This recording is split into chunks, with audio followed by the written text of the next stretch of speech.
Was muss man tun, um einen Mann 13 Jahre lang zu jagen und ihn jedes einzelne Mal zu verfehlen? Der Mossad hatte sein Foto. Die CIA verfolgte sein Netzwerk. Hochrangige amerikanische Kommandeure in Bagdad führten geheime Akten über jeden seiner Schritte. Und doch entkam Qasem Soleimani. Der iranische General, der die Schattenkriege im Irak, in Syrien, im Libanon und im Jemen befehligte. Der Mann, der persönlich für den Tod von Hunderten amerikanischer Soldaten verantwortlich war. Immer wieder. Jedes einzelne Mal ging im letzten Moment etwas schief. Eine CIA-Quelle erwies sich als unzuverlässig. Ein Konvoi, der Soleimani beförderte, änderte wenige Minuten vor dem Angriff ohne Vorwarnung seine Route. Ein Treffen, an dem er teilnehmen sollte, endete 20 Minuten früher.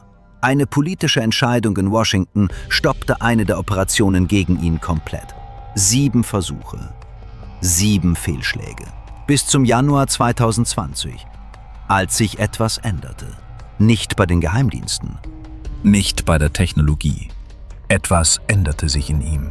Dies ist die Geschichte davon, wie die besten Geheimdienste der Welt scheiterten. Scheiterten und erneut scheiterten. Und was es tatsächlich brauchte, um die Sache zu Ende zu bringen. Wenn du die Geheimdienstoperationen verstehen willst, die die Welt immer noch zu erklären versucht, abonniere jetzt und klick auf die Glocke. Wir berichten über die ganze Geschichte hinter jeder Schlagzeile, jeden einzelnen Tag. Im Jahr 2007 existierte Qasem Soleimani nicht. Zumindest nicht in einer Weise, die für die Leute von Bedeutung war, die versuchten, ihn zu töten. Die CIA hatte einen Namen. Sie hatte Bruchstücke, abgefangene Nachrichten, Berichte aus zweiter Hand, Finanzspuren, die auftauchten und wieder verschwanden, bevor Analysten sie festnageln konnten. Der Mossad hatte jahrelang an einem separaten Faden gearbeitet und war ungefähr am selben Punkt angelangt.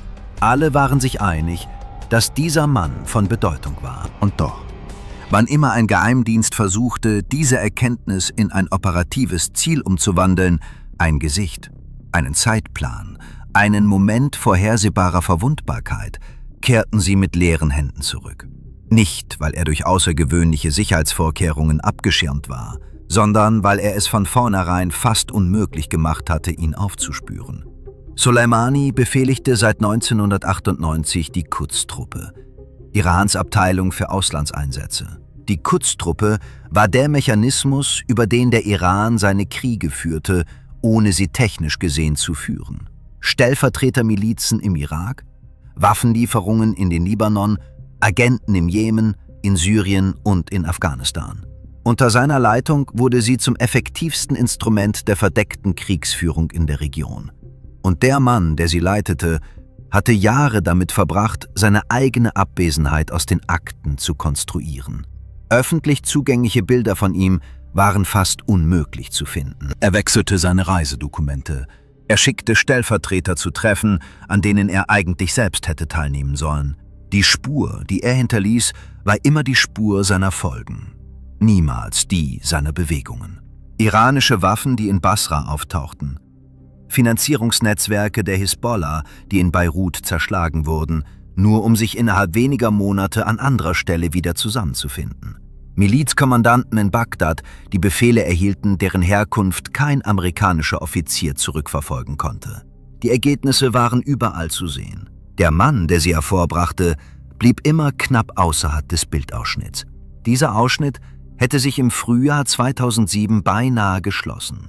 Ein CIA-Informant in Bagdad berichtete, dass Soleimani einen Besuch in der Stadt geplant hatte.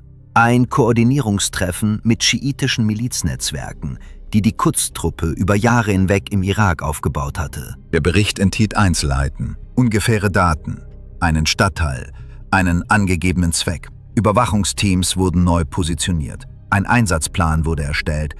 Washington gab grünes Licht. Dann begann sich der Bericht aufzulösen. Sekundärquellen widersprachen dem Zeitplan. Versuche, die Angaben zu bestätigen, blieben erfolglos. Die Gelegenheit verpasste man einfach. Keine bestätigte Sichtung. Keine Spur davon, dass Soleimani überhaupt nach Bagdad gekommen war. Die Nachbetrachtung war eindeutig. Die Quelle war unzuverlässig gewesen. Die Akte wurde als ergebnislos geschlossen. Das Muster hatte begonnen. Noch wusste niemand, wie lange es andauern würde. 14 Monate später waren israelische und amerikanische Geheimdienste in derselben Nacht, nur 20 Minuten davon entfernt, 2 ihrer obersten Zielpersonen zu töten. Imad Munir hatte seit den frühen 80er Jahren den militärischen Apparat der Hisbollah befehligt. Er war persönlich verantwortlich für den Bombenanschlag von 1983 auf die Kaserne der US Marines in Beirut, bei dem 241 amerikanische Soldaten ums Leben kamen. Er hatte sich jahrzehntelang jedem Dienst entzogen, der ihn jagte, agierte unter falschen Identitäten und tauchte nur in kontrollierten Umgebungen auf. In der Nacht des 12. Februar 2008 ging er eine Straße in Damaszener Stadtteil Kafr Sousa entlang. Eine im Ersatzreifen eines Mitsubishi Pajero versteckte Bombe detonierte, als er vorbeikam. Er war auf der Stelle tot. Durch investigative Berichterstattung wurde später bestätigt, dass es sich bei der Operation um eine gemeinsame Aktion von CIA und Mossad handelte. Jahrelange Vorbereitungen, die in einer einzigen Explosion in einer ruhigen Wohnstraße gipfelten. Qasem Soleimani war in derselben Woche in Damaskus gewesen. Die beiden Männer hatten sich in den Tagen zuvor getroffen, um Waffentransporte an die Hisbollah zu koordinieren und sich über Stellvertreteroperationen im Irak abzustimmen. Soleimani war in dasselbe Netzwerk von Treffen eingebunden, das Geheimdienstteams monatelang kartiert hatten. Und dann, nach allen späteren Berichten, verließ er den Ort, an dem Munir getötet wurde. Etwa 20 Minuten bevor die Bombe explodierte. Ob das aus gewohnter Vorsicht geschah, wegen einer geänderten Reiseroute oder aus einem anderen, schwerer zu erklärenden Grund, keine Quelle hat das bestätigt. Sicher ist nur, dass er ging. Munir nicht. 3 Jahre später tauchte sein Name an einem neuen Ort auf, vor einem Bundesgericht in New York. Mansour Arbabsiar, ein iranisch-amerikanischer Gebrauchtwagenhändler aus Texas, war von seinem Cousin, einem Offizier der Quds-Truppe, angeworben worden, um die Ermordung von Adel al-Jubeir, dem saudischen Botschafter in den Vereinigten Staaten, zu organisieren. Die Methode? Eine Bombe in einem Restaurant in Washington, D.C., in dem al-Jubeir regelmäßig speiste. Der Auftragskiller, den Arbabsiar zu engagieren glaubte, war ein DEA-Informant, der jedes Gespräch aufgezeichnet hatte. Arbabsiar wurde im September 2011 am JFK-Flughafen festgenommen. Generalstaatsanwalt Eric Holder gab die Anklagepunkte im Oktober bekannt und erklärte, dass Elemente der IRGC den Plan geleitet und finanziert hätten. Die Befehlskette verlief durch die Hierarchie der Quds-Einheit. Ob Soleimani dies persönlich genehmigt hatte, wurde in öffentlichen Unterlagen nie festgestellt. Doch die institutionelle Handschrift war unverkennbar. Arbabsiar bekannte sich schuldig und wurde zu 25 Jahren Haft in einem Bundesgefängnis verurteilt. Die Obama-Regierung legte militärische Optionen auf den Tisch. Dann rückte sie davon ab. Die Sanktionen wurden verschärft. Man verfolgte den diplomatischen Weg. Soleimanis Name verschwand wieder aus den operativen Gesprächen. 3 Kontinente, 3 Momente, 3 Fehlschläge. Jeder mit seiner eigenen Erklärung, jeder deutete auf dasselbe zugrunde liegende Problem hin. Ein Mann, der seine gesamte Karriere damit verbracht hatte, zu lernen, wie man sich an einem anderen Ort aufhält, als dort, wo seine Feinde ihn erwarteten. Doch im Jahr 2008 explodierte in einer ruhigen Straße in Damaskus ein Auto direkt neben Soleimani. Und er überlebte um Haaresbreite. Wer starb an seiner Stelle? Und warum war der israelische Geheimdienst so sicher, dass genau dieser Abend für beide Männer in dieser Stadt der letzte sein sollte? Jeder Mann, der jemals erfolgreich gejagt wurde, hat irgendwann denselben Fehler begangen. Er hörte auf, sich wie jemand zu verhalten, der gejagt wurde. Für Qasem Soleimani kam dieser Moment im Jahr 2012 und er ging bereitwillig, ja sogar eifrig darauf zu, ohne sich offenbar bewusst zu sein, was er damit aufgab. Der syrische Bürgerkrieg hatte im Frühjahr 2011 begonnen und war bis zum folgenden Jahr zur zentralen strategischen Krise des gesamten Nahen Ostens geworden. Die Regierung von Bashar al-Assad stand unter starkem Druck einer weit verzweigten bewaffneten Opposition. Und Teheran hatte schon früh entschieden, dass Assads Überleben nicht verhandelbar war. Syrien zu verlieren würde bedeuten, den Landkorridor zu verlieren, der den Iran mit der Hisbollah im Libanon verband. die Lebensader, durch die seit Jahrzehnten Waffen, Geld und Personal flossen. Für Soleimani war Syrien kein Nebenschauplatz. Es war das Projekt, das sein Vermächtnis prägen würde. Er stürzte sich persönlich hinein. Dies war der Bruch mit allem, was zuvor gewesen war. Während des gesamten vorangegangenen Jahrzehnts hatte Soleimani seine Operationen aus sicherer Distanz geleitet. Er arbeitete über Mittelsmänner, mied die Frontlinien und hielt seinen Namen aus den Kommunikationen heraus, die westliche Geheimdienste überwachten. In Syrien gab er diese Disziplin auf. Er reiste an die Frontlinien in Aleppo und Homs sowie in die Vororte von Damaskus. Er traf sich direkt mit Assads Kommandeuren. Er koordinierte den Einsatz von Hisbollah-Kämpfern, irakischen schiitischen Milizionären und IRGC-Offizieren vor Ort. Und dann, in einer Entscheidung, deren Folgen er damals noch nicht vollends abschätzen konnte, begann er, dies zu dokumentieren. Fotos tauchten in den iranischen Staatsmedien und sozialen Netzwerken auf. Soleimani in Militäruniform, an Stellungen nahe der Front stehend, umgeben von Kämpfern. Er gab Interviews. Er ließ sich filmen. Der Mann, der 15 Jahre lang wie ein Geist gelebt hatte, baute sich nun bewusst und gezielt ein öffentliches Image auf. Die Beweggründe waren nachvollziehbar. Das iranische Publikum zu Hause brauchte einen Helden. Und Soleimani war der überzeugendste Kandidat, den es gab. Die strategischen Kosten dafür scheint er jedoch erheblich unterschätzt zu haben. Denn in dem Moment, als er sichtbar wurde, hatten die Leute, die ihn jagten, endlich etwas, womit sie arbeiten konnten. Der israelische Geheimdienst, der während des gesamten Krieges kontinuierliche Überwachungsoperationen in Syrien durchgeführt hatte, begann sich ein weitaus detaillierteres Bild von seinen Bewegungen zu machen, als es jemals zuvor möglich gewesen war. Er hatte nun Muster, Routen, die er bevorzugte, Orte, an die er zurückkehrte, einen Rhythmus bei seinen Besuchen. Zum ersten Mal seit der Eröffnung seiner Akte gab es Gelegenheiten, die wirklich umsetzbar schienen. Die erste ergab sich im Jahr 2012 in der Gegend um Aleppo. Der israelische Geheimdienst hatte Soleimani mit ausreichender Sicherheit bis zu einem Ort im Norden Syriens verfolgt, um mit der operativen Planung zu beginnen. Das Ziel war real, der Ort bestätigt, die Gelegenheit bot sich. Die Operation wurde zur Genehmigung nach oben weitergeleitet und dort gestoppt. Die politische Entscheidung beruhte laut späteren Berichten auf einer einzigen, alles überragenden Sorge: Russland. Im Jahr 2012 waren bereits zahlreiche russische Militärberater und Geheimdienstmitarbeiter in Syrien präsent.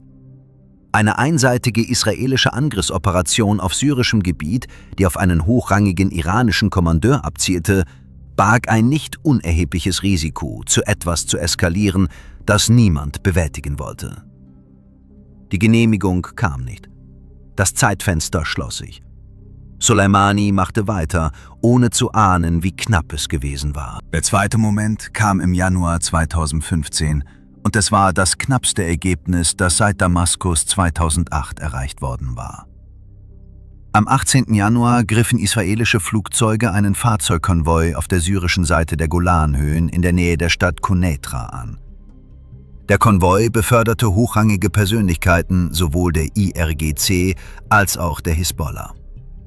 Unter den Toten waren Jihad Mughniyeh, Sohn von Imad Mughniyeh, dem Mann, der 7 Jahre zuvor in Damaskus getötet worden war, und Mohammad Ali al-Adadi, ein General der Islamischen Revolutionsgarde, der die iranischen Operationen im Süden Syriens koordiniert hatte. Auch mehrere andere Hisbollah-Kommandeure kamen bei dem Angriff ums Leben. Soleimani war mit dem operativen Zweck des Konvois in Verbindung gebracht worden. Laut mehreren Geheimdienstberichten, die in den Wochen und Monaten nach dem Angriff auftauchten, sollte er an diesem Tag Teil der Bewegung sein. Ein Besuch an Frontstellungen in der Nähe von Quneitra, den die Gruppe durchführte. Er befand sich nicht in den Fahrzeugen, als diese getroffen wurden. Die Erklärung, die in der nachfolgenden Berichterstattung am häufigsten genannt wurde, lautet, dass er seine Reiseroute vor der Abfahrt des Konvois geändert hatte, aus Gründen, die nie öffentlich geklärt wurden. Ob diese Änderung absichtlich erfolgte, als Vorsichtsmaßnahme aufgrund eines bestimmten Hinweises oder einfach eine Terminanpassung war, die nichts mit Sicherheitsbedenken zu tun hatte, ist nicht bekannt. Das Ergebnis war so oder so dasselbe. Der Konvoi brannte. Soleimani war woanders. Es war das 4. Mal. Der Abstand zwischen ihm und dem Angriff war mit jedem Mal geringer geworden. Und doch blieb das Ergebnis identisch. Einige Monate später kam es zu einer 5. Episode, obwohl diese sich in ihrem Charakter von allem unterschied, was zuvor geschehen war.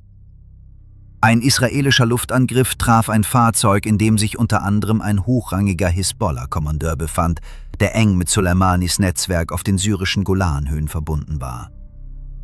Der Angriff wurde in regionalen Geheimdienstkreisen nicht in erster Linie als Attentat verstanden, sondern als Botschaft. Als Demonstration, dass die israelische Überwachung der iranischen und Hisbollah-Bewegungen im Süden Syriens präzise genug war, um bestimmte Personen in bestimmten Fahrzeugen zu treffen. Die implizite Botschaft richtete sich zum Teil an Soleimani selbst. Wir wissen, wo deine Leute sind. Seine Reaktion war ein Vergeltungsangriff der Hisbollah mit Raketen auf einen israelischen Militärkonvoi im Gebiet der Sheba-Farmen, bei denen 2 israelische Soldaten getötet wurden. Er bestätigte die Reaktion öffentlich mit offensichtlicher Genugtuung. Er hatte die Botschaft erhalten. Er hatte sich entschieden, sein Verhalten nicht grundlegend zu ändern. Das war das Muster, das sich bis Ende 2015 verfestigt hatte. Er war nun auf eine Weise sichtbar wie nie zuvor. Seine Bewegungen waren nachverfolgbar, sein Zeitplan teilweise lesbar, seine Anwesenheit im syrischen Einsatzgebiet in Echtzeit dokumentiert. Jedes Jahr brachte neue Momente, in denen die Geometrie fast zusammenpasste. Und jedes Jahr kam etwas dazwischen. Ein politisches Veto, eine Routenänderung in letzter Minute, ein Ziel, das eigentlich da sein sollte und einfach nicht da war. Die Behörden, die ihn jagten, waren viel besser darin geworden, ihn aufzuspüren. Das Problem war, dass ihn zu finden und ihn zu erreichen immer noch 2 völlig verschiedene Dinge waren. Im Jahr 2017 sollte sich diese Lücke auf eine Weise schließen, die niemand erwartet hatte. Denn eine neue Quelle, tief eingebettet in die Netzwerke der irakischen schiitischen Milizen, die Soleimani 20 Jahre lang aufgebaut hatte angefangen zu reden. Und was er sagte, würde den gesamten Charakter der Jagd verändern. Wer war diese Quelle? Was wusste er? Und warum machten die Informationen, die er lieferte, nach allem, was geschehen war, schließlich den Unterschied aus? Mit dem Sieg geht eine ganz besondere Gefahr einher. In der 2. Hälfte des Jahres 2017 brach das territoriale Kalifat des Islamischen Staates zusammen. Mossul war im Juli nach einer 9-monatigen Schlacht gefallen.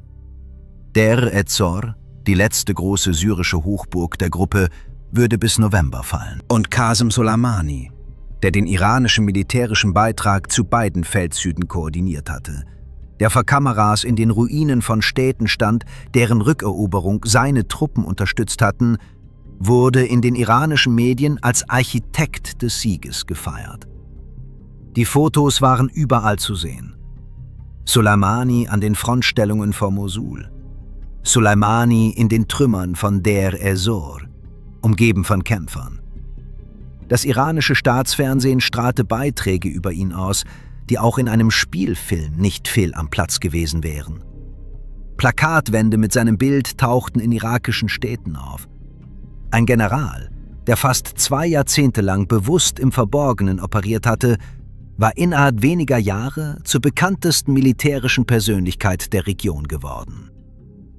Für die Leute, die seit einem Jahrzehnt versuchten, ihn zu töten, war das eine Ironie, die kaum zu übersehen war. Jedes Foto war ein Geheimdiensthinweis. Jeder dokumentierte Besuch an einer Frontposition war ein Datenpunkt. Jeder öffentliche Auftritt war ein Faden, an dem man ziehen konnte. Dieselbe Sichtbarkeit, die Soleimani zum Nationalhelden machte es gleichzeitig einfacher, ihn aufzuspüren als je zuvor. Aber öffentliche Auftritte allein waren nicht das, was die Lage veränderte. Was sie veränderte, war etwas Leiseres und wesentlich Bedeutenderes. Irgendwann um das Jahr 2017 herum erschloss der amerikanische Geheimdienst eine neue Quelle innerhalb der Netzwerke der irakischen schiitischen Milizen, der Hashd al-Shaabi, der Dachorganisation der vom Iran unterstützten bewaffneten Fraktionen, die während der Anti-IS-Kampagne unter Soleimanis umfassender Koordination gekämpft hatten. Die genaue Identität dieser Quelle wurde in der öffentlichen Berichterstattung nie bekannt gegeben. Und die operativen Details darüber, wie die Beziehung aufgebaut wurde, bleiben geheim. Was durch spätere journalistische Recherchen und gelegentliche Enthüllungen aus Geheimdienstkreisen zutage trat, war, dass die Informationen, die diese Quelle zu liefern begann, von einer Qualität und Genauigkeit waren, an die frühere Berichte über Soleimani nie herangekommen waren. Keine vagen Einschätzungen seiner allgemeinen Bewegungen, konkrete Informationen, Flugpläne, Tagesordnungen von Treffen, die Namen der Personen, mit denen er sich traf und die Orte, an denen diese Treffen stattfanden. Zum ersten Mal erhielt der amerikanische Geheimdienst Daten über Soleimanis Aktivitäten im Irak, die detailliert genug waren, um seinen tatsächlichen Zeitplan zu rekonstruieren. Und dieser Zeitplan offenbarte ein Muster, das in den vergangenen 10 Jahren der Überwachung nie mit dieser Klarheit dokumentiert werden konnte. Soleimani flog regelmäßig auf kommerziellen Strecken zwischen Damaskus und Bagdad. Er nutzte keine Militärtransporte. Er reiste nicht unter falscher Identität. Er bewegte sich über zivile Flughäfen, nicht leichtsinnig, sondern mit einer Selbstsicherheit, die darauf hindeutete, dass er nach Jahren ereignisloser Reisen zu dem Schluss gekommen war, dass diese Routine sicher sei. Es war die Art von operativer Vertrautheit, die Geheimdienstprofis sofort erkennen, denn genau dort liegen fast immer die Schwachstellen. Wenn ein Mann oft genug dasselbe tut und nichts Schlimmes passiert, fängt er an, die Routine als unsichtbar zu betrachten. Er hört auf, die Ränder zu überprüfen. Die zweite Entwicklung, die Soleimanis Sicherheit zuwiderlief, war eine, die er sich nicht ausgesucht hatte und nicht hätte vorhersehen können. Donald Trumps Entscheidung im Mai 2018, die Vereinigten Staaten aus dem gemeinsamen umfassenden Aktionsplan, dem 2015 zwischen dem Iran und den großen Weltmächten ausgehandelten Atomabkommen, zurückzuziehen. Der Rückzug löste in Teheran eine strategische Krise aus. Das JCPOA war der Eckpfeiler eines diplomatischen Rahmens gewesen, der die Spannungen zwischen dem Iran und den Vereinigten Staaten 3 Jahre lang auf einem kontrollierten Niveau gehalten hatte. Mit seinem Wegfall schalteten die Hardliner in der iranischen Militär- und Geheimdienstführung fast sofort auf eine aggressivere operative Haltung um. Soleimanis eigene Reaktion bestand darin, sein direktes Engagement bei der Leitung der Operationen der irakischen schiitischen Milizen zu verstärken. Seine Treffen mit der Führung der Hashd al-Shaabi-Fraktionen wurden häufiger. Seine Besuche in Bagdad fanden in kürzeren Abständen statt. Gerade die Aggressivität seiner Reaktion auf die politische Krise machte ihn aus Sicht der Geheimdienste deutlich berechenbarer. Er bewegte sich schneller, traf mehr Leute, reiste nach einem strafferen Zeitplan. Und die Quelle, die in diesen Netzwerken eingeschleust war, beobachtete das alles. Ende 2019 hatte die Ansammlung von Geheimdienstinformationen etwas hervorgebracht, was die Bemühungen der vergangenen 12 Jahre nie hervorgebracht hatten. Ein Zielpaket zu Soleimani, das amerikanische Planer als operativ realistisch betrachteten, nicht als Wunschvorstellung, nicht abhängig von einem Durchbruch, der noch nicht eingetreten war. Etwas, das unter den richtigen Umständen umgesetzt werden konnte. Die Umstände stellten sich im Dezember 2019 ein, in einer Form, die die politische Frage deutlich leichter zu beantworten machte als je zuvor. Am 27. Dezember schlugen Raketen auf dem Luftwaffenstützpunkt K1 in der Nähe von Kirkuk im Nordirak ein, töteten einen amerikanischen Zivilunternehmer namens Navres Walid Hamid und verletzten mehrere amerikanische Soldaten. Der Angriff wurde der Kataib Hisbollah zugeschrieben, einer der aktivsten vom Iran unterstützten Fraktionen innerhalb der Hashd al-Shaabi, die direkte operative Verbindungen zu Soleimanis Quds-Truppe unterhält. 3 Tage später trafen amerikanische Luftangriffe Stellungen der Kataib Hisbollah im Irak und in Syrien und töteten 25 Kämpfer. Am folgenden Tag stürmte ein Mob das Gelände der US-Botschaft in Bagdad und plünderte es teilweise. Ein Angriff, den die amerikanische Regierung der Koordination durch iranisch unterstützte Milizen zuschrieb. Das Weiße Haus hatte nun etwas, was es in all den Jahren, in denen die Zielakte in geheimen Schubladen gelegen hatte, nicht besessen hatte.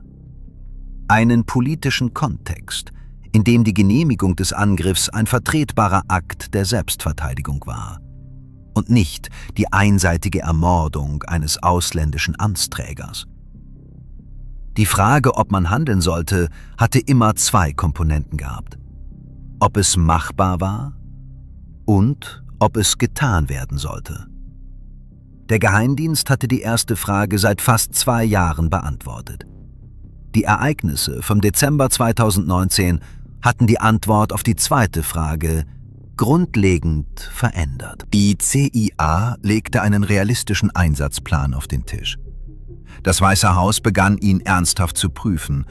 Und Soleimani, der nach seinem üblichen Zeitplan nach Bagdad ein- und ausflog und sich über seine üblichen Kanäle mit seinen üblichen Kontakten abstimmte, hatte keinen Hinweis darauf, dass die Kombination von Faktoren, die ihn 13 Jahre lang geschützt hatte, nicht mehr gegeben war.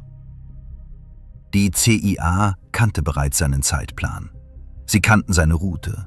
Sie wussten, wann er in Bagdad landen würde. Nur eine Frage blieb offen: Würde der Befehl kommen? Und warum war die Nacht des 3. Januar die Nacht, in der es endlich soweit war? Die Genehmigung kam am 2. Januar. Präsident Trump unterzeichnete den Angriff in seinem Mar-a-Lago Resort in Florida, nachdem er die Optionen geprüft hatte, die ihm die CIA und das Pentagon vorgelegt hatten. Die Auslösebedingung war im Voraus festgelegt worden. Wenn bestätigt würde, dass Soleimani nach Bagdad reiste und das Zeitfenster für den Einsatz günstig war, würde der Befehl gelten. Was die Geheimdienstteams nun hatten, das, was sie 13 Jahre lang versucht hatten zusammenzutragen, waren beide Dinge gleichzeitig: ein bestätigter Reiseplan und ein offenes Zeitfenster. Die Entscheidung war nicht einfach gewesen. Hochrangige Militär- und Geheimdienstvertreter hatten Trump-Berichten zufolge in den Tagen nach dem Angriff auf die Botschaft eine Reihe von Optionen vorgelegt.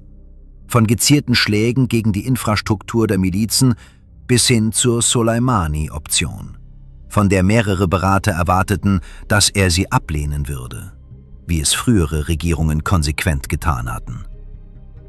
Er lehnte sie nicht ab. Die Kombination aus dem Tod des Auftragnehmers, der Belagerung der Botschaft und dem Geheimdienstbild, das sich seit 2 Jahren aufgebaut hatte, führte zu einer anderen Abwägung als alles, was zuvor gewesen war. Soleimani war von Teheran nach Damaskus geflogen und sollte mit einem Linienflug der Fly Baghdad weiter nach Bagdad reisen, wo er in den frühen Morgenstunden des 3. Januar ankommen sollte. Das Informationsnetzwerk innerhalb der Hashd al-Sha'abi hatte den Besuch bereits Tage zuvor bestätigt. Sekundäre Geheimdienstinformationen bestätigten die Flugdaten. Drohnen waren bereits über dem Flughafen positioniert. Jedes Element, das in den vergangenen 13 Jahren gefehlt hatte, die zuverlässige Quelle, der bestätigte Zeitplan, der genaue Ort, die politische Genehmigung, war zum ersten Mal gleichzeitig vorhanden. Was die Rekonstruktion dieser letzten Stunden so bemerkenswert macht, ist nicht die Raffinesse dessen, was geschah. Es ist die Alltäglichkeit des Ganzen. Soleimani kam nicht unter schwerer militärischer Eskorte in Bagdad an. Er benutzte keinen Ablenkungskonvoi und reiste nicht unter einer falschen Identität. Er landete mit einem Linienflug am Bagdader Flughafen, ging wie jeder andere ankommende Passagier durch das Terminal und wurde auf der anderen Seite von Abu Mahdi al-Muhandis, dem stellvertretenden Kommandeur der Hashd al-Sha'abi, einer der ranghöchsten von Iran unterstützten Milizen im Irak, sowie einer kleinen Reisegruppe empfangen.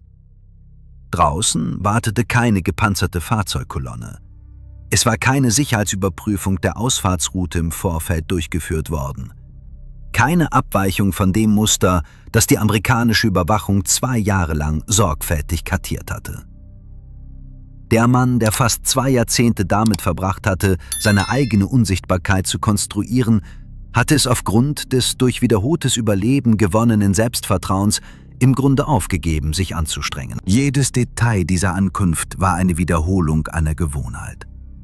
Und jede dieser Gewohnheiten hatte eine Geschichte. Der Linienflug war dieselbe Methode, die er seit Jahren anwandte. Zivile Flughäfen, keine militärischen Dokumente, das unauffällige Reiseprofil eines Beamten, der diese Reise dutzende Male ohne Zwischenfälle unternommen hatte.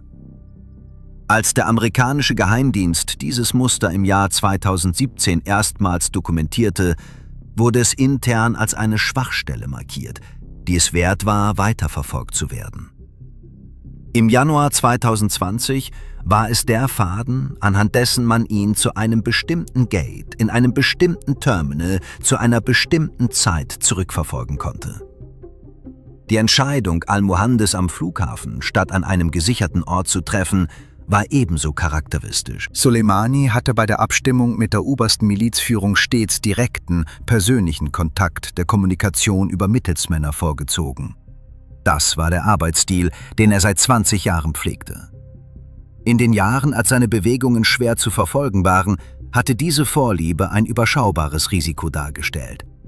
Nun, da sein Zeitplan im Voraus bekannt war, bedeutete dies, dass die Teams, die ihn überwachten, nicht nur wussten, wo er ankommen würde, sondern auch genau, wer neben ihm stehen würde. Al-Muhandis selbst stand auf amerikanischen Ziellisten. Seine Anwesenheit am Flughafen in jener Nacht war kein Zufall im Hinblick auf das, was folgte. Sie brachte 2 der ranghöchsten Persönlichkeiten in der iranischen Stellvertreterkommandostruktur im Irak zur gleichen Zeit in dieselben Fahrzeuge. Auf einer Straße, die von amerikanischen Einheiten kontinuierlich überwacht wurde. Der Konvoi verließ den Flughafen auf der Zufahrtsstraße in Richtung Stadt. 2 Fahrzeuge. Die MQ-9 Reaper-Drohne, die in der Dunkelheit in der Höhe über dem Flughafen gewartet hatte, verfolgte sie, als sie vom Terminal wegbeschleunigten. Die Raketen trafen beide Fahrzeuge im Abstand von wenigen Sekunden. Es war etwa 1 Uhr morgens, Ortszeit Bagdad, am 3. Januar 2020. Die Fahrzeuge brannten. Als irakische Sicherheitskräfte am Tatort eintrafen, war kaum noch etwas zu erkennen. Die Bestätigung wurde über Geheimdienstkanäle weitergeleitet, bevor eine öffentliche Bekanntgabe erfolgte. Soleimani war tot. Al-Muhandis war tot. Mehrere andere Mitglieder der Reisegruppe, darunter weitere Kommandeure der Hashd al-Shaabi, wurden ebenfalls getötet. Die Operation, deren Vorbereitung 13 Jahre gedauert hatte, war vom Abschuss der Raketen an nur eine Frage von Sekunden. Nun, lass uns mal einen Schritt zurücktreten von der operativen Zeitachse. Denn das Wichtigste an dieser Nacht ist nicht, wie es gemacht wurde. Es ist, warum es überhaupt endlich möglich wurde. Jede Entscheidung, die Soleimani in diesen letzten Stunden traf, war eine Entscheidung, die er schon zuvor dutzende Male getroffen hatte, ohne dass es Konsequenzen hatte. Der Linienflug, das öffentliche Treffen im Ankunftsbereich, der kleine ungeschützte Konvoi auf einer offenen Straße nach Mitternacht. Das waren keine unachtsamen Abweichungen von seinem Sicherheitsprotokoll. Das war sein Sicherheitsprotokoll. Gewohnheiten, die so lange etabliert und so konsequent unauffällig waren, dass sie nicht mehr als Risiken wahrgenommen wurden. Das ist es, was 13 Jahre Überleben mit der Gefahreneinschätzung eines Mannes machen. Jedes Mal, wenn die Routine keine Konsequenzen hatte, wurde die implizite Schlussfolgerung bestärkt. Die Routine war sicher. Und wenn eine Routine zur Selbstverständlichkeit wird sie zu einer Schwachstelle. Die Behörden, die ihn jagten, hatten zwischen Ende Dezember 2019 und den ersten Tagen des Januars 2020 keine dramatische Wandlung durchgemacht. Die Technologie war schrittweise leistungsfähiger geworden, das Informantennetzwerk war besser ausgebaut. Doch die entscheidende Veränderung lag nicht auf ihrer Seite. Sie lag auf seiner. Soleimani war im Laufe der vergangenen 5 Jahre zu einem zunehmend berechenbareren Ziel geworden. Nicht, weil ihm jemand diese Veränderung aufgezwungen hätte, sondern weil sich die Gewohnheiten eines Mannes, der lange genug überlebt hat, allmählich zu den Gewohnheiten eines Mannes verfestigen, der sich nicht vorstellen kann, nicht zu überleben. Der Konvoi brannte einige Minuten lang auf der Airport Road. Und dann war es vorbei. Doch die unmittelbare Reaktion, die Eilmeldungen, die Erklärungen aus Washington und Teheran, die Flut von Kommentaren, ließ eine Frage fast völlig unbeachtet. Die Frage, die für jeden, der darauf achtete, was als nächstes kam, die einzige war, die wirklich zählte. Der Konvoi brannte 3 Minuten lang, aber hat sich tatsächlich etwas geändert.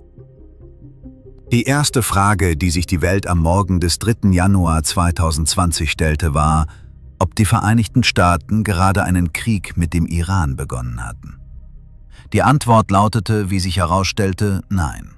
Oder zumindest nicht in der Form, wie es sich irgendjemand vorgestellt hatte. Die offizielle militärische Reaktion des Iran kam 5 Tage später, am 8. Januar, als die IRGC mehr als ein Dutzend ballistische Raketen auf 2 irakische Stützpunkte abfeuerte, in denen amerikanische Streitkräfte stationiert waren. Ain al-Assad im Westen des Irak und eine Anlage in der Nähe von Erbil im Norden. Die Angriffe forderten keine amerikanischen Todesopfer, obwohl bei mehr als 100 amerikanischen Soldaten anschließend traumatische Hirnverletzungen diagnostiziert wurden. Teheran verkündete, dass seine Reaktion abgeschlossen sei.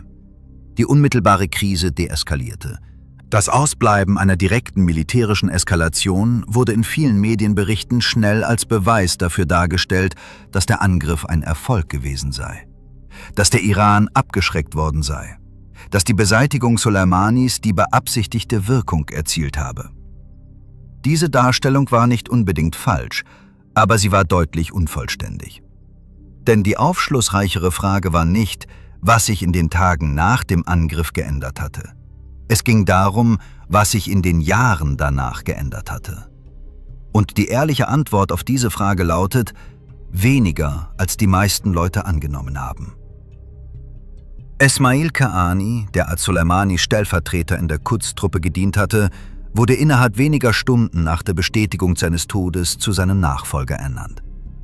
Die Quds-Truppe setzte ihre Operationen fort. Die Hashd al-Shaabi, der Dachverband der irakischen Milizen, den Soleimani 2 Jahrzehnte lang aufgebaut und geleitet hatte, funktionierte weiter. Die Waffenlieferungen in den Libanon, den Jemen und nach Syrien wurden nicht unterbrochen. Die Hisbollah wurde nicht geschwächt. Die Architektur der iranischen Stellvertretermacht im gesamten Nahen Osten, die das Lebenswerk von Soleimanis gesamter Karriere gewesen war, erwies sich als wesentlich widerstandsfähiger als ein einzelner Mann.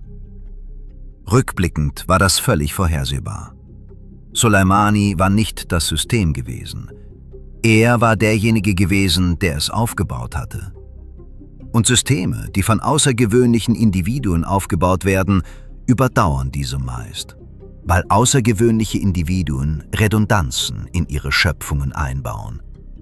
Nachfolger, parallele Befehlsketten, institutionelle Gewohnheiten, deren Fortbestand nicht von einer einzigen Persönlichkeit abhängt. Die IRGC hatte dies seit 4 Jahrzehnten getan. Sie brauchte Soleimani nicht, um weiter zu funktionieren. Was sein Tod tatsächlich veränderte, war schwerer zu beziffern, aber nicht weniger real. Der symbolische Schaden für das regionale Ansehen des Iran war erheblich und nachhaltig. Soleimani war die sichtbarste Verkörperung der iranischen Machtprojektion gewesen. Das Gesicht der Fähigkeit des Landes, in den Irak, nach Syrien, in den Libanon und in den Jemen zu greifen und die Ereignisse vor Ort zu beeinflussen. Seine Eliminierung mitten auf dem Flughafen von Bagdad zeigte etwas, das keine noch so intensive iranische Propaganda vollständig neutralisieren konnte. Dass der fähigste Geheimdienst und Militärapparat, den seine Seite hervorgebracht hatte, letztlich nicht unantastbar war. dass, egal wie sorgfältig ein Mann seine Verteidigungsmechanismen aufbaut, diese nur so widerstandsfähig sind, wie die Disziplin, die sie aufrechterhält. Und hier überschneidet sich die Geschichte mit einem Muster, das sich oft genug wiederholt hat, um Beachtung zu verdienen. Bin Laden entzog sich 10 Jahre lang der intensivsten Fahndung in der Geschichte des amerikanischen Geheimdienstes. Die CIA baute ganze Spezialeinheiten auf, die sich ausschließlich der Aufgabe widmeten, ihn zu finden. Und ein Jahrzehnt lang scheiterten sie, weil Bin Laden wusste, wie Überwachung aussieht und sich von allem fernhielt, was gesehen werden konnte. Keine Telefonate, kein Internet, nur Kuriere mit sorgfältig kontrollierten Kontaktprotokollen. Er hatte sich ein Leben in einem Anwesen in Abbottabad, Pakistan, aufgebaut, das auf einem einzigen Prinzip beruhte. Das Gefährlichste, was er tun konnte, war, aufspürbar zu sein. Diese Disziplin hielt er jahrelang aufrecht. Was die CIA schließlich zu dem Anwesen in Abbottabad führte, war kein Durchbruch in der Überwachungstechnologie. Es war ein Faden, der am Kuriernetzwerk gezogen wurde. Ein Hinweis aus der menschlichen Aufklärung, der nach Jahren geduldiger Arbeit eine Adresse ergab. Und als sie die Adresse fanden, fanden sie einen Mann, der seit Jahren an einem Ort gelebt hatte, nach einem festen Tagesablauf, in einem Anwesen, das allmählich und fast unsichtbar zu einem festen Punkt geworden war. Dieselbe Disziplin, die ihn geschützt hatte, hatte ihn in ihrer späteren Phase eingeengt. Er hatte aufgehört, sich zu bewegen. Imad Mughniyeh war 25 Jahre lang unter ständiger, intensiver Überwachung durch mehrere Geheimdienste auf der Flucht. Er überlebte, weil er wirklich diszipliniert war. Neue Identitäten, verändertes Aussehen, kontrollierte Sichtbarkeit. Die Operation, die ihn 2008 in Damaskus tötete, war nicht deshalb erfolgreich, weil die Geheimdienste, die ihn jagten, plötzlich dramatisch besser geworden wären, sondern weil Mughniyeh in seinen späteren Jahren begonnen hatte, sich offener in einer Umgebung zu bewegen, die er für sicher hielt. Damaskus fühlte sich sicher an. Der syrische Geheimdienst kooperierte mit der Hisbollah. Die Stadt wirkte wie freundliches Terrain. Und in freundlichem Terrain kann ein Mann, der seit einem Vierteljahrhundert auf der Flucht ist, fast ohne es zu merken anfangen, die Gewohnheiten zu lockern, die ihn am Leben gehalten haben. Das Muster ist konsistent genug, um als Regel zu gelten. Die langen Jagden enden nicht, weil die Jäger Glück haben. Sie enden, weil die Gejagten, nachdem sie lange genug überlebt haben, allmählich aufhören, vollständig gejagte Männer zu sein. Die Wachsamkeit, die jeden Tag ihren Preis fordert, die bewusste Abwechslung der Routen, der Verzicht auf vertraute Annehmlichkeiten, die ständige Einschätzung jeder Umgebung, wird mit der Zeit immer schwerer aufrechtzuerhalten. Und jeder Tag ohne Folgen lässt den Preis weniger gerechtfertigt erscheinen. Soleimanis Tod passt genau in dieses Muster. Er starb nicht, weil der amerikanische Geheimdienst ein zuvor unlösbares Problem geknackt hatte. Er starb, weil der Mann, der 15 Jahre lang systematisch vorsichtig gewesen war, in den letzten 5 Jahren systematisch unvorsichtig geworden war.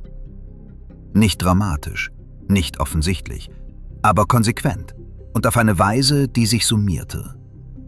Die Linienfüge, der unverhüllte Zeitplan, die vorhersehbaren Kontakte, vorhersehbaren Routen, das vorhersehbare Verhalten in Umgebungen, die er für sicher befunden hatte. Die Geheimdienste wurden besser. Er wurde vorhersehbar. Diese beiden Dinge trafen am 3. Januar um 1 Uhr morgens auf der Airport Road aufeinander. Und das Ergebnis war so unvermeidlich, wie es in diesem Geschäft nur sein kann. Was die Frage offen lässt, auf die die Geschichte die ganze Zeit hingearbeitet hat: Die Lehre aus Soleimani dreht sich nicht um Drohnentechnologie oder Informationsquellen oder die spezifische Geometrie eines über 2 Jahre hinweg zusammengestellten Angriffspakets. Es geht darum, was mit der Disziplin des Überlebens passiert, wenn Überleben sich nicht mehr wie etwas anfühlt, das Anstrengung erfordert. Um die Kluft zwischen dem Mann, der wirklich gejagt wird, und dem Mann, der lediglich abstrakt weiß, dass jemand ihn tot sehen will, In dieser Kluft liegen die 8. Chancen. Gerade jetzt, irgendwo auf der Welt, gibt es Männer, auf die diese Beschreibung passt. Die schon so lange im Visier stehen, dass das Visier für sie zu Hintergrundrauschen geworden ist. Die ihren eigenen 7. Beinahe-Treffer überlebt und daraus den Schluss gezogen haben, dass sie einfach nicht zu fassen sind. Die genau in diesem Moment eine Routine wiederholen, die sie schon viel zu oft wiederholt haben, in einer Umgebung, die sie für sicher halten, auf dem Weg zu einem Treffen, das etwas zu vorhersehbar ist, um vollständig geschützt zu sein. Sie denken nicht darüber nach, was im Januar 2020 auf der Airport Road passiert ist. Das sollten Sie wahrscheinlich aber. Wie viele 8. Chancen gibt es da draußen gerade, die darauf warten, dass jemand nicht mehr bemerkt, dass sich das Fenster geöffnet hat?